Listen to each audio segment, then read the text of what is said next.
around him, the Ghanas, they said, what is happening to everybody? Why are we missing out? What about us? He said, you don't bother about learning, nor do I have to take you on my lap. You just drink of me. And they went wild with ecstasies. So here we have a small technologically advanced show which will be projected upon the Adiyogi, which is popular here as Divya Darshanam. This 12-minute show will depict these three ways in which yoga or the yogic sciences was conveyed to three different groups of people, or in other words, it is not a common prescription. Teaching methods are always as per the requirement of the person who sits in front of us. Well, that is the tradition we have followed here at Isha Yoga. We don't subscribe to any particular philosophy, ideology or belief system. It is a science of subjective exploration. We will… the chairs.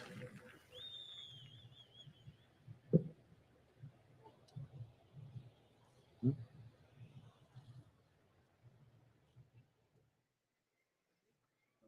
112-foot Adiyogi at Isha Yoga Center. Accompanied by Sadhguru's narration, it is a profound depiction of Adiyogi's unparalleled contribution to humanity and attracts thousands of visitors every day. In 2020, it received the prestigious international award Mondo DR for the use of innovative technology. We now bring to you the Adiyogi Divya Darshanam.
Over 15,000 years ago, a being appeared in the upper regions of Himalayas.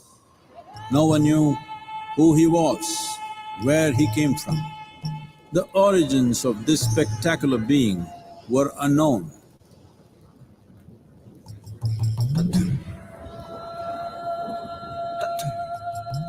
When his ecstasy allowed him some movement, he danced wildly.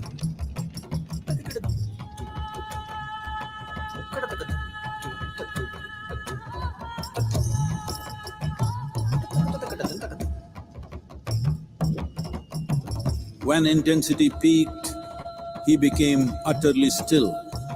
People saw that he was experiencing dimensions that no one had ever known or able to fathom. His ecstasy and intensity allowed him to transcend his physical form. Witnessing an individual human in union with the cosmos, they called him a yogi, as he was the first one, the Adi Yogi.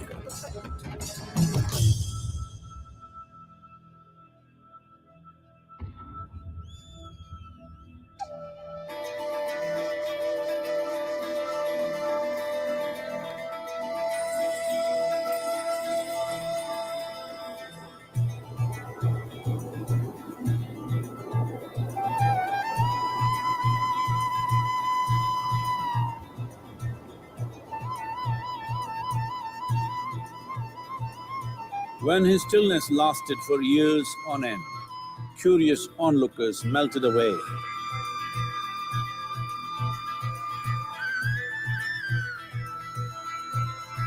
Only 7 seekers remained, as they could not tear themselves away from him.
He transmitted the profound science of yoga in its full depth and dimension.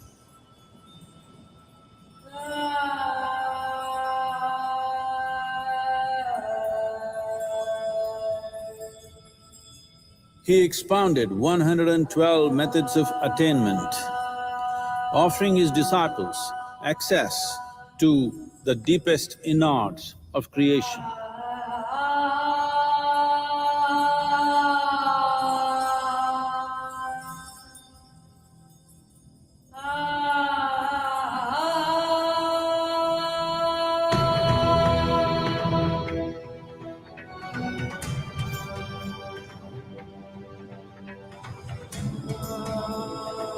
In this magnificent state of yoga, many mysteries of the created and the uncreated cascaded upon his unbridled wild hair.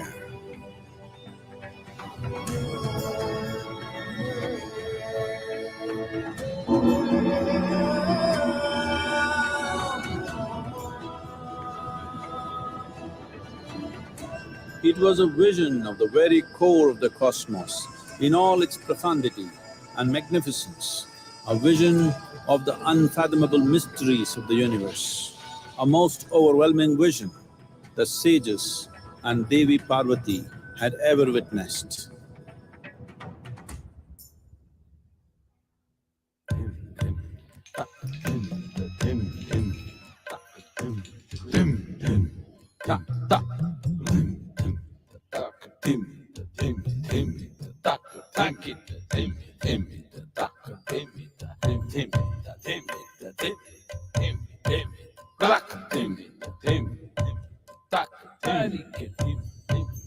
Devi Parvati, seeing Adiyogi reveling in ecstatic states, said, "I want to have what you have. Show me the way."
Adiyogi absorbed her and made her a part of himself, and hence he is the Ardhanari, the ideal man, where one half of him is woman.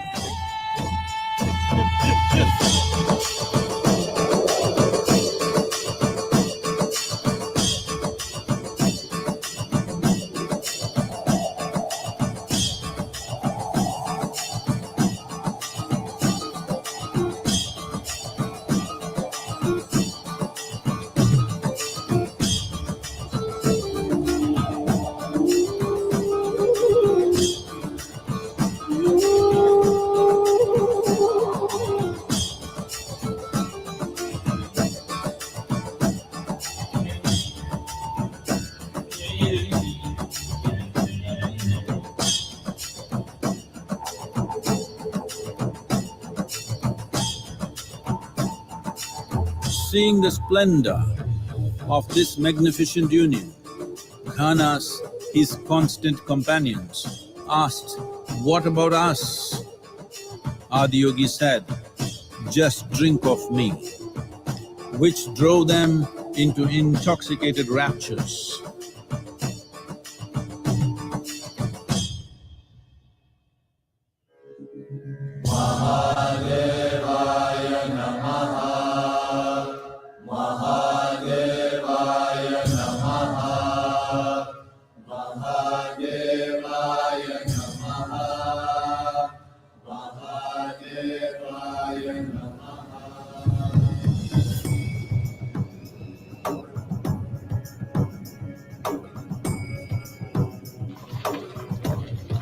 Seven sages, the Saptarishis, took the sacred science of yoga in all its forms to human habitations across the planet, which turned into crucibles of civilization.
This spectacular being is not of the past, but the future of humanity. To move humanity from hallucinations of ups and downs to nameless ecstasies of one's interiority. Mahadevaya Namaha, Mahadevaya Namaha, Mahadevaya Namaha.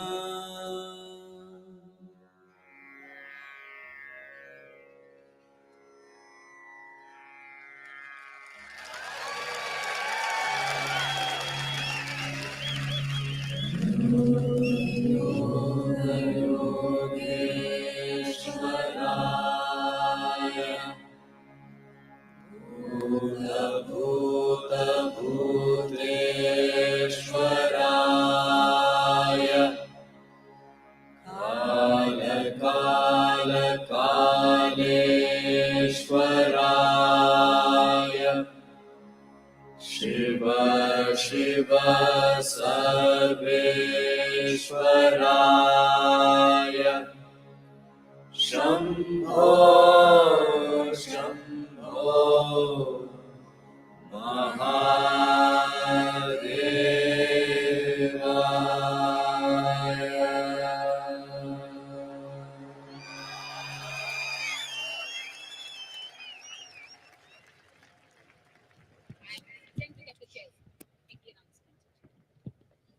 You witnessed the 14-minute visual treat, Adiyogi Divya Darshanam, narrated by Sadhguru.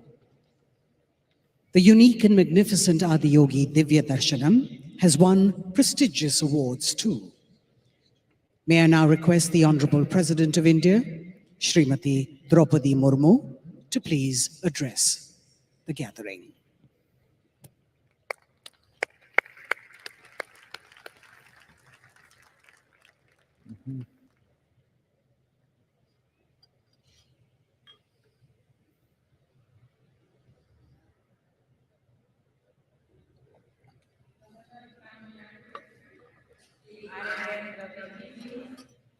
Founder Isha Yoga Center, Sadhguru Yagi Vasudevji, Minister for IT from the state government, Sri T.M. Tangarajji, distinguished guests, ladies and gentlemen. Om Namo Shivaya. Om Namo Shivaya. Om Namo Shivaya. I bow to all that is Shiva, which means Shubha, all that is auspicious, gracious, benevolent in this universe. I feel especially blessed today. Earlier in the day, I had the good fortune of having the son of Meenakshi Amma. I prayed before the Mother Goddess for the well-being of all. I feel blessed to be here on the holy occasion of Mahashivaratri in the presence of Adi Yogi. I am sure you too, like me, are feeling the special vibrations of this ambience. We are sensing a form of energy flowing through us that makes the whole cosmos alive. I was only last week, that was I in Varanasi, the first of all, the abodes of Shiva. And I had a darshan of various manifestations of the god. In the Kashi Vishwanath temple and in the Kalbhairavi temple. In the end of December, I had the good fortune of praying before Mallikarjun Swami at Sri Sailam. And now I am here in the foothills of Veliangiri Hills, which is the Dakhin Kailas, another abode of Swayambhu Lord Shiva. We refer to Lord Shiva as Father, as Shiv Baba, Yet he also appears in the form of Adi Narishwar, half male and half female. It points to the masculine and feminine sides of every human being and is an expression of the ideal of balancing the two, what we call gender balance today, comes, comes alive so beautifully in that image. Sometimes I wonder if Shiva is the sum total of all our religion, feelings, and spiritual thinking. Consider the various paths to the ultimate realization and liberation, which can also be called mukti, moksha, or nirvana. Various traditions around the world speak of the path of devotion of bhakti, the path of wisdom, of jnana, the path of yoga, and so on. And Lord Shiva is the only one who is perceived to be the guiding light on any of these paths. Whether a seeker is a devotee of a person god or a jnani seeking the absolute or a yogi striving for the spiritual union, taking refuge in Lord Shiva is sure to lead to the objective. In the same way, Lord Shiva is a deity for all, as he appears in his various manifestations, matching each of us. He is a householder, a family man like most of us, but he is also a sannyasi who has renounced everything and dwells in cremation grounds of eight of mountains. He is the first yogi, the Adi yogi, and he is also the first jnani, who, for example, is said to have inspiration Panini's grammar system, one of the tallest intellectual achievements of humankind. Lord Shiva, as the name implies, is a benevolent deity, and yet in countless myths, he is also depicted the ultimate fearsome deity, as revealed in another name for him, Rudra. This might be why both Lord Rama and Ravana worshipped him. This why he is the symbol of both kinds of energies, creative and destructive. He indeed transcends such pairs of opposites because his destructive drives is also creative, leading to the regeneration and rejuvenation of the cosmos. It is this aspect of Shiva's personality that comes alive in the Tandav dance, which he also performed on the hill not far from here. What can we mortal do before a god like this but to be in awe and bow down in worship? That is what I meant when I began this address with the mantra Om Namah Shivaya. Adi Shankaracharya wanted us to know and realize the eternal Shiva within all of us.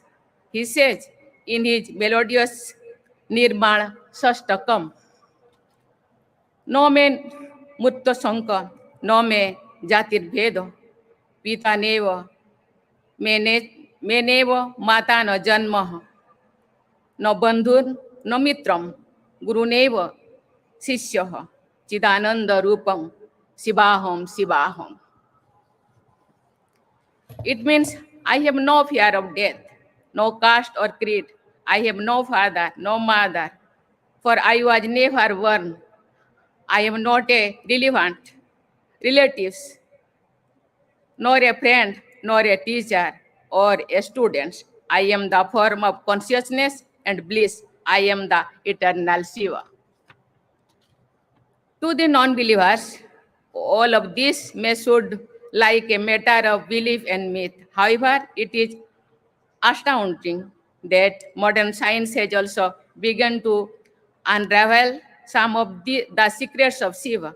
In the early 20th century, as physics broke new ground and scientists made images of the movement of subatomic particles, they found tracking lines very similar to the movement of a dancing Shiva, a Nataraj as depicted in traditional sculptures. What I am stating is, of course, a well-known theory. It shows that the ancient seers, in their deep meditation, perceived the true reality of the universe and expressed it their own language and symbols. Lord Shiva symbolizes nothing but that absolute. That is why many learned non-believers too remain astonished by Lord Shiva. Ram Manohar Lohia, a staunch socialist, was an agnostic too, but he understood that supreme phenomenon called Lord Shiva very well.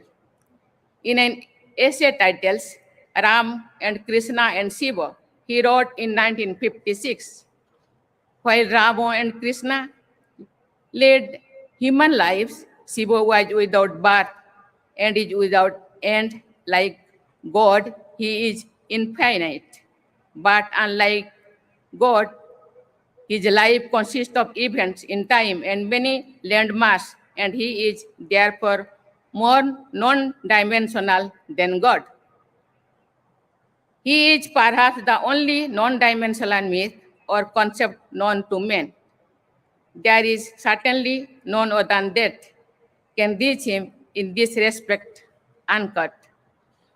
Fellow seekers, today is Mahashivaratri, which is most parts of India, marks the end of winter and beginning of sunny days. Mahashivaratri thus also marks the end of darkness, the darkness of ignorance, and opens the path of enlightenment. For those in search of higher ideals of life, today is an especially significant occasion. We also happen to be in the presence of a renowned Rishi of modern times, Sadhguruji, who has done more than the best to propagate the teachings of our past masters in all corners of the world. Countless people, especially young from India and abroad, have found in him the inspiration to make spiritual progress.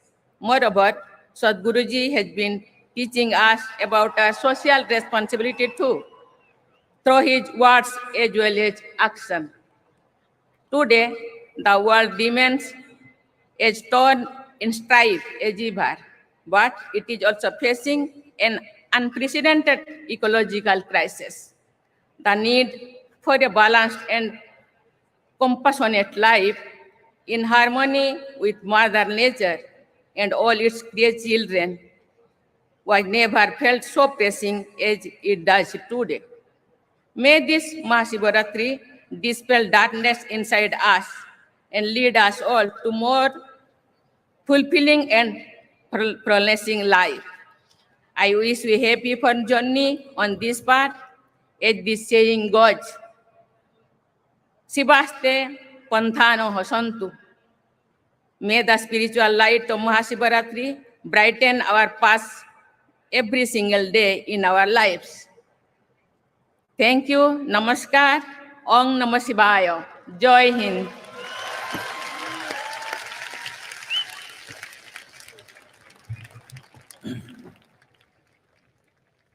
Our deep gratitude to Madam President of India and also our beloved Governor and Honorable Minister of Tamil Nadu, please.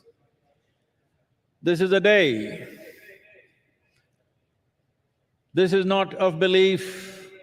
This is not about going to heaven. This is not about seeking solace. This is a day for everyone to commit themselves to become genuine seekers. You can become a genuine seeker only if you're humble enough to peel your eyes and see how much do you know of the world that you live in? How much do you know of the being that you are? If you look at this, you will see what you know, if you know something, would be a minuscule. When you realize, I do not know, you're a natural seeker. This has been the culture of this nation, of this land, where we have always been a land of seekers.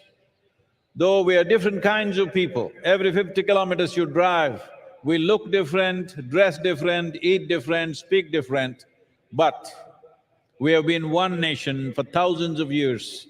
Always, even people outside this country refer to us as Bharat or Hind or Hindustan. This is because one common thread was we were seekers, we were never believers. Seekers of what? Seekers of truth, seekers of solutions for life both outside and inward. Not wanting to believe something, but willing to seek solutions, seek truth, not willing to arrive at conclusions, not seeking solace for the moment, but solutions for life today and for the deeper life that is within us, which is the very source of life. And it's our great pleasure to have the President of India. She tried to get all of you to say Om Namah Shivaya, which you failed. Hope you do it at least with me. Om Namah Shivaya.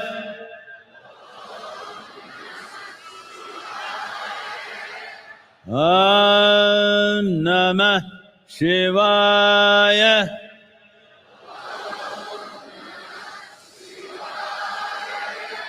Om Namah Shivaya.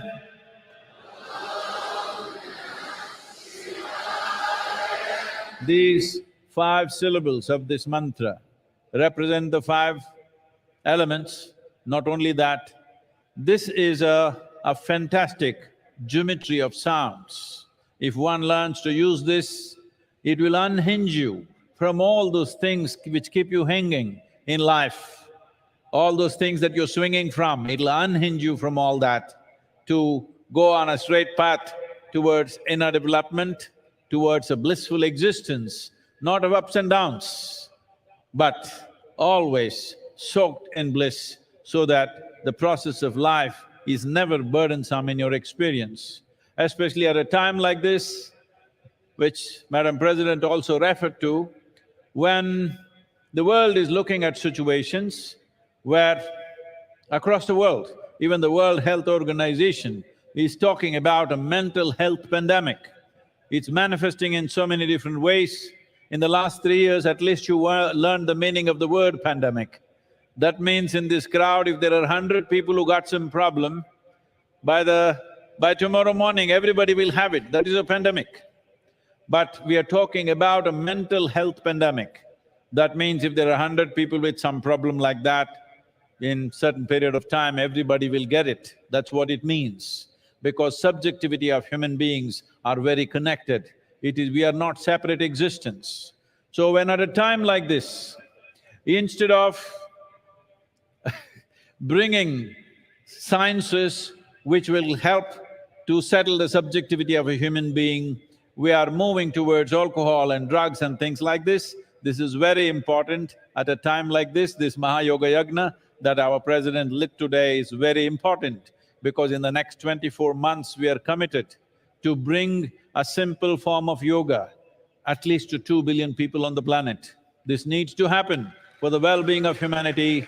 Once again, our gratitude to Madam President for being here with us on this auspicious day. We only wish you could be here for the whole night, but I understand. So, please, I want to hear one roar of celebration for…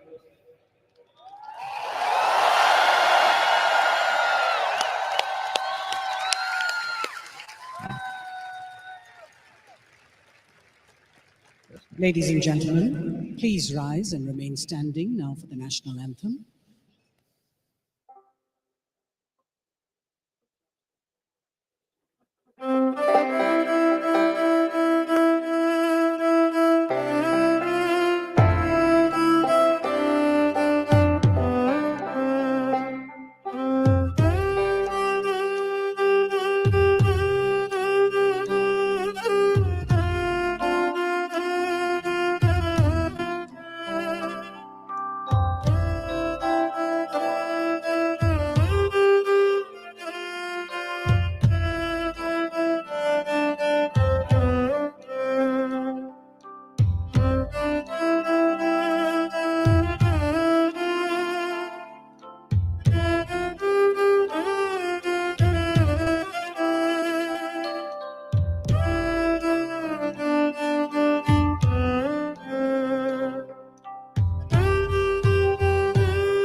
Ladies and gentlemen, please remain seated in your enclosures until the President has left the premises.